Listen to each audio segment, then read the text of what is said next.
Welcome to CNBC.com. I'm Frank Holland, anchor of Worldwide Exchange. This week, the RSA Cybersecurity Conference is taking place out in San Francisco. Palo Alto Networks is making two announcements. One, the acquisition of Protect AI, a cyber company focused on AI and machine learning, and a new strategic partnership with AT&T to provide secure connectivity solutions. Joining me now to discuss is Nikesh Arora, Chairman and CEO of Palo Alto Networks. Nikesh, thanks for joining us. Well, thank you for having me, Frank. So yesterday, you announced plans to acquire Protect AI. The company's focused on securing AI and machine learning applications. What makes this deal attractive right now or necessary at this time? Well, Frank, as you know, you can't walk around any technology street corner without hearing the words AI in your ears. So, there's a mad rush in the world where people want to understand how to deploy an amazing model to make life easier, provide their customers some capabilities. Now, part of our ethos has always been when you deploy technology, you have to deploy it in a secure fashion. So we're saying, AI is secured by design. As part of that, our job is to get ahead of the technology trend and deliver a cybersecurity platform that allows our customers to, as we say, deploy bravely. And to complement our portfolio of the stuff that we've been working on, we discovered after sort of a rigorous analysis around the market that Protect AI was doing something that was complementary to us and would actually fit in perfectly in our plans and the way we think about AI. So we're delighted to embrace about 100 people from Protect AI, their customers, and all the innovation they have and put it together in our platform. You're also partnering with AT&T on secure connectivity solutions. Can you give us a sense, what exactly does that mean and why AT&T opposed to another telecom out there?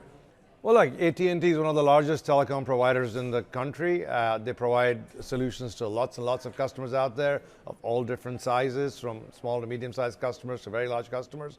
And part of technology and connectivity, as you see, everything is converging with AI. You have to actually literally embed security deep down in the underpinnings of the entire infrastructure. So we've been working with AT&T for a while now. We've actually built solutions that embed our technology as part of their network connectivities, and then we can collectively offer to our customers the idea that whatever they're doing, they can do that in a more secure fashion without having to worry about how to put everything together. So it's really making it easy, making it simple, and more secure for all the hundreds of thousands of AT&T customers out there. You announced plans to acquire Protect AI. The company's focused on securing AI and machine learning applications.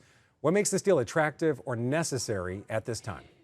Well, Frank, we're in the early days. I think we went through the cycle where people got really excited about using things like ChatGPT or Gemini or Claude, whichever model that has come up with a commercial user interface. We're seeing people do amazing use cases like make videos on the fly, transform pictures.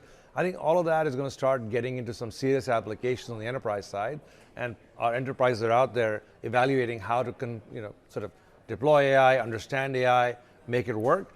Obviously, with all these new technological capabilities come challenges from a security perspective. How do you make sure the model doesn't go rogue on you? How do you make sure that doesn't get poisoned by training data that is put in there, which makes it give different answers than you want it to? How do you make sure a modern model or an agent or an AI bot doesn't get hijacked by bad actors who try and get it to do different things? So all of those are security challenges that come up with the sort of excitement and the desire to deploy this new technology. And our job as the world's leading cybersecurity company is to make sure that we're there with our customers with a solution so they can actually go out and do what they want to do from an AI deployment perspective while we go ahead and deliver the security platform capability that they need to do that effectively.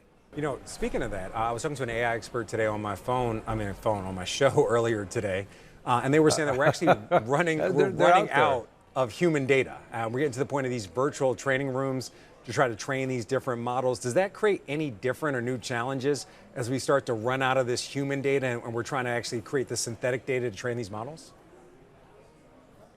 Well, I think, Frank, there's what I call let's just call it, widely available data and what we call proprietary data. Like, there's widely available data, and I think most models are training on widely available data, and they keep increasing the amount of data they're training on, more tokens. I think there's a large trove of proprietary data which belongs to corporations, which belongs to enterprises, which will now start getting cleansed and being put together to actually make it very useful for companies to be able to use AI. If you're a drug company and you're going to do drug discovery, you can do that, but there's tons of proprietary data that you have, which when married with the widely available data and research, can actually create very, very specific, great outcomes for your company. Or take cybersecurity. We have tons and tons of data at Palo Alto about how attacks happen, how attacks are remediated, how products are used. That data is not in the public domain.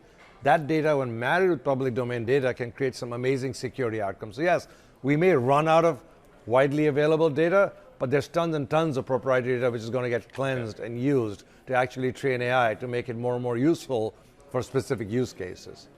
Another big shift we've seen is a shift to open source models following the emergence of DeepSeek. Does that create any new cybersecurity challenges as more and more companies, they move away from those proprietary models? It's the Wild West in that context. Like Oh, really? There's tons and tons of models out there on Hugging Face. It's not just DeepSeek. There's thousands of models which are produced with smaller data sets, large tokens, small tokens, specific models that help in certain use cases. So there's tons of open source models out there which will be used by customers in many different instances. And every one of those models need to be scanned, needs to understand if there are any vulnerabilities associated with those models.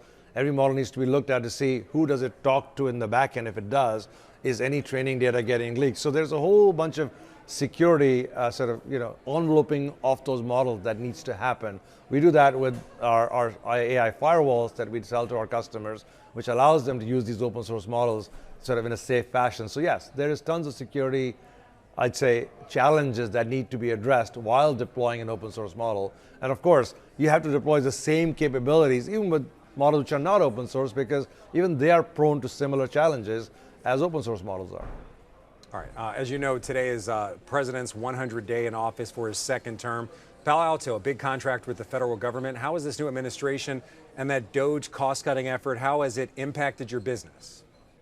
Well, Frank, as it happens with any administration, there's a settling in period. So every time there's been an administration change, all of us who work with the government have to wait for the right people to get into the right place, have their strategies in place and work with us.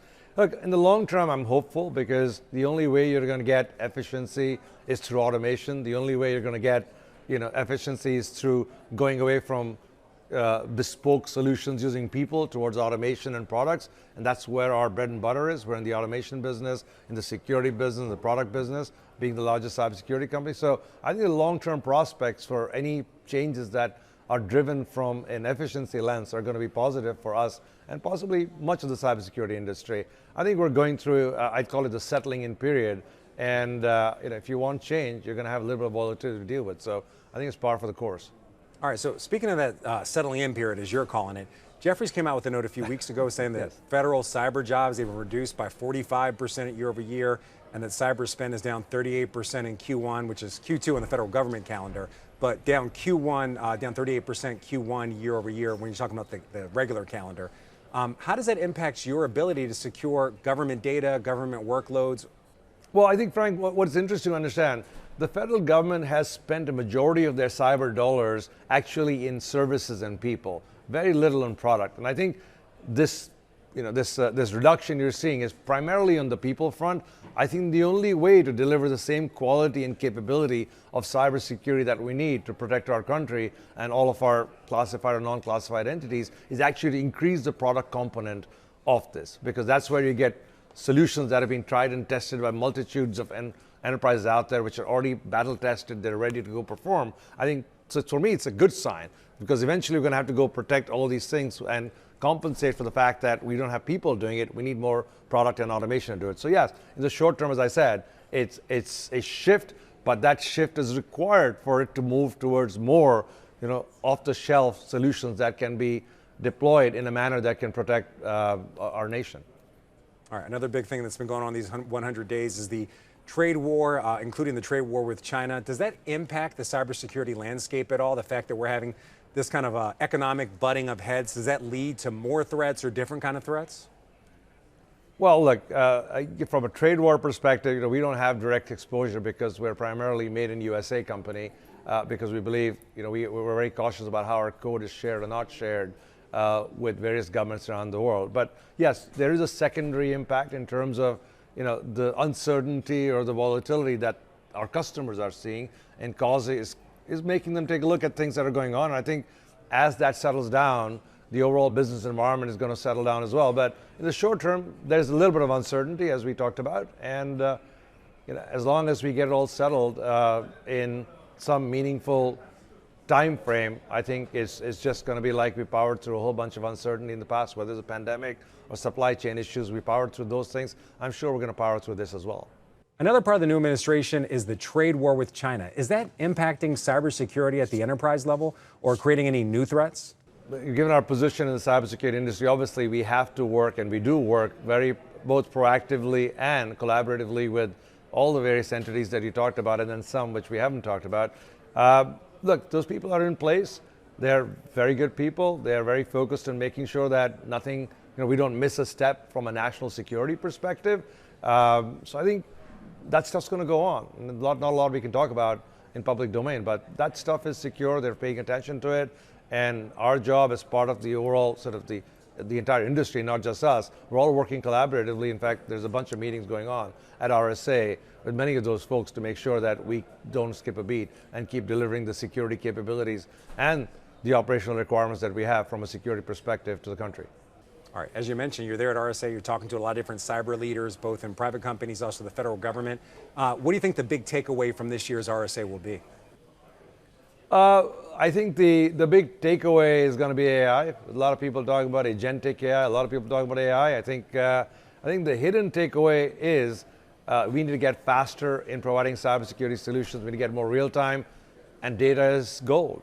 And the one who has a lot of cybersecurity data is going to be able to deliver the best cybersecurity solutions. So that's kind of the underpinning of everything people are saying. But on the billboards, you're going to listen to it, and you're going to think it's all AI. All right, what a great conversation. Nikesh Arora, Chairman and CEO of Palo Alto Networks, thank you for your time and for your insight. We really appreciate it. To the audience, thank you for watching CNBC.com. I'm Frank Holland, anchor of Worldwide Exchange. Have a great day.